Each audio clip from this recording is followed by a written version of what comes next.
જય શ્રી કૃષ્ણ મિત્રો, જન્માષ્ટમીનો તહેવાર એટલે આનંદ, ભક્તિ અને ઉત્સવ. પણ આ જ દિવસોમાં ગુજરાતમાં એક બીજો ઉત્સવ પણ જોવા મળે છે, જુગાર રમવાનો. ઘણા લોકોને લાગે છે કે સાતમ આઠમ પર પત્તા રમવાનું કંઈ ગુનો નથી. પણ શું ખરેખર એ સાચું છે? જો તમે જુગાર રમતા પોલીસ દ્વારા ઝડપાઈ જાઓ તો તમને કેટલી સજા થઈ શકે?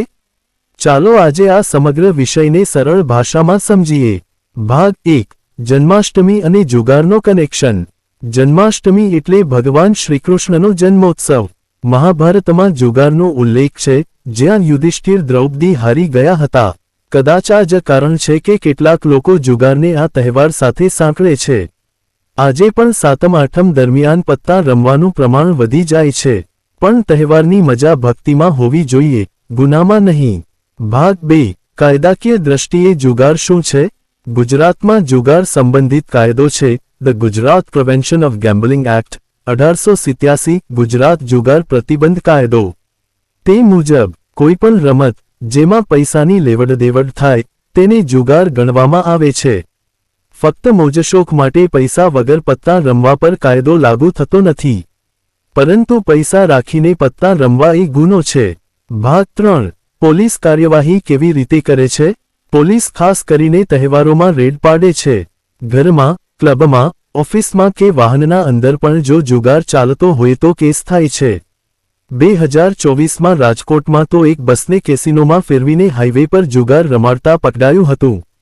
પોલીસ પાસે અધિકાર છે કે તે જુગાર રમતા લોકોને પકડીને સીધી કોર્ટમાં કેસ દાખલ કરે. ભાગ 4. સજા શું છે? ગુજરાત કાયદા મુજબ 1. પ્રથમ વખત ઝડપાયા 3 મહિના સુધીની જેલ અથવા 500 રૂપિયા સુધીનો દંડ, અથવા બંને. 2. વારંવાર ઝડપાયા 1 વર્ષ સુધીની જેલ અથવા 2000 રૂપિયા સુધીનો દંડ, અથવા બંને. 3. જુગારખાનું ચલાવવું અથવા વાહનમાં જુગાર રમાડવો વધારે ગંભીર ગુનો માનવામાં આવે છે. 2 વર્ષ સુધીની જેલ અને મોટો દંડ, એટલે કે મજા માટે જુગાર રમવો જીવન બગાડી શકે છે.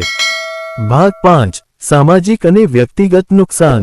જુગારથી કુટુંબ તૂટી શકે છે, આર્થિક નુકસાન થાય છે, સમાજમાં બદનામી થાય છે, નોકરી અને કારકિર્દી જોખમમાં આવી શકે છે.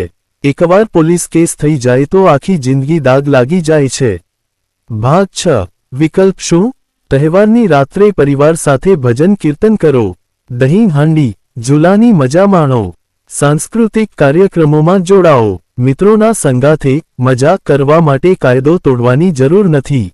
મિત્રો, જન્માષ્ટમીનો સાચો અર્થ છે શ્રીકૃષ્ણની ભક્તિ, મજા અને મેળાપ. જુગાર એ આનંદ નથી, એ એક ગુનો છે. પોલીસથી બચવા માટે વાહનમાં કે ગુપ્ત જગ્યાએ જુગાર રમવો પણ કાયદેસર ગુનો જ છે.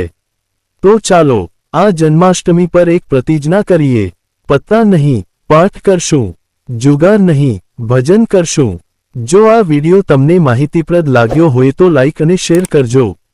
અને આવી જ કાયદાકીય સચોટ માહિતી માટે ચેનલ ધ ટેકનિકલ ગુજરાત ને સબસ્ક્રાઇબ કરવાનું ના ભૂલતા.